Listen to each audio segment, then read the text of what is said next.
Abby, and today I wanted to talk a little bit about Lego organization. I mentioned when I did my boys' playroom tour that I had some very definite thoughts and opinions when it came to organizing Legos, and a bunch of you said, hey, can you do a video on that? So today is the day and I can't wait to get into it.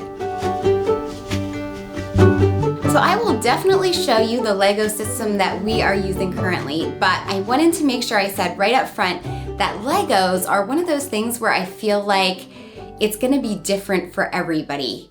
The best Lego organization system for you and for your house is going to depend a lot on how your kids like to play with Legos. So what's perfect for us might not be perfect for you, and that's okay. When we first brought Legos into our house a couple years ago, I was determined that I was going to keep them organized by set. So I would put all the pieces from each set in a big Ziploc bag, and I stored them all in fabric bins in our toy storage unit. And that is how I wanted to store them. My boys had other ideas though. They didn't really like to keep putting the sets together over and over again. They were more interested in mixing and matching the pieces and building their own creations. So I would get really frustrated because they would get all the Ziploc bags out and mix up the pieces, and it would take me forever to figure out which pieces went in which bag. Now, if your kids like to build the sets and that's their favorite thing to do, that could be the perfect solution for you. But for us and the way that my boys wanted to play with them, it did not work very well, and it just caused frustration for me and for them. So the next system I tried was to organize the Legos by color. I had seen it all over the internet. Lots of different people organize their Legos by color, and it looks beautiful and it looked organized. And so I figured if we couldn't do it by set, we were going to organize by color. So I took a day, I sorted everything out. I used one of these Trofast organizers from IKEA, and we had all the Legos organized by color. It looked great, and we stuck with that system for about 6 months. But what ended up happening is that, again, my boys just kind of wanted to free play with the Legos. So they would get out a bunch of Legos, they would mix up all the colors and build their creations like I wanted them to do. But then when it was time to clean up, it was taking us a long time to separate all the colors back out and put everything away. So what we would end up doing is it would be bedtime, we were trying to clean up, we'd be in a hurry, and we would just leave a pile of Legos on the Lego table pretty much at all times because we didn't want to take the time to separate them all out by color again.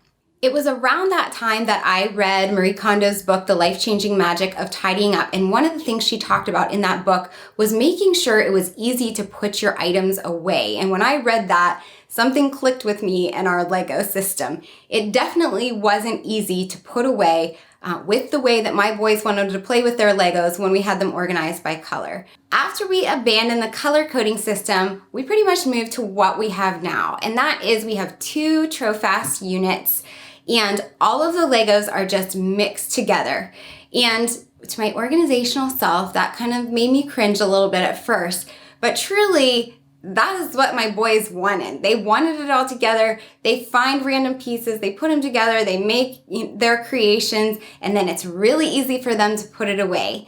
The only thing we have separated out is we do have one bin that has the pieces for the Lego guys, and it's the only one that's labeled. It says Lego guys because Caleb, my 6-year-old, really likes the guys the best, and then he can easily find all the pieces and create little figures. Then we also made a place where they could store their finished creations. So they do, when they first get a new Lego set, they go and they follow the instructions and they put them together. And I wanted to have a place where they could display those, where they would be safe and wouldn't get messed up. So we put in shelves in the closet in their playroom. And so we have a whole display area where they can display their finished creations. They usually stay there for a few months before the boys, end up playing with them, pieces get broken off, and then they end up going with the rest of the Legos back into the general Lego fray over here.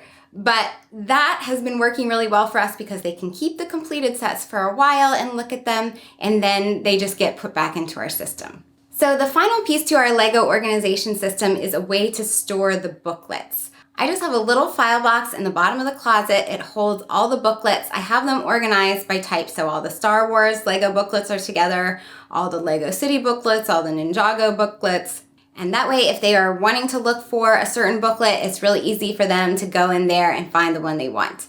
I have almost been tempted to even get rid of the booklets that we're done with once the pieces are all mixed together, but it never fails that just about the time that I'm about to throw all the booklets out, they come to me and they ask for one. So for right now, I'm keeping them. At least they're organized, they don't take up much space, and they're easy for the boys to find. And those 3 blue folders kind of right in the back of the box are different building systems other than Lego, so like Connects and Bionicles and things like that.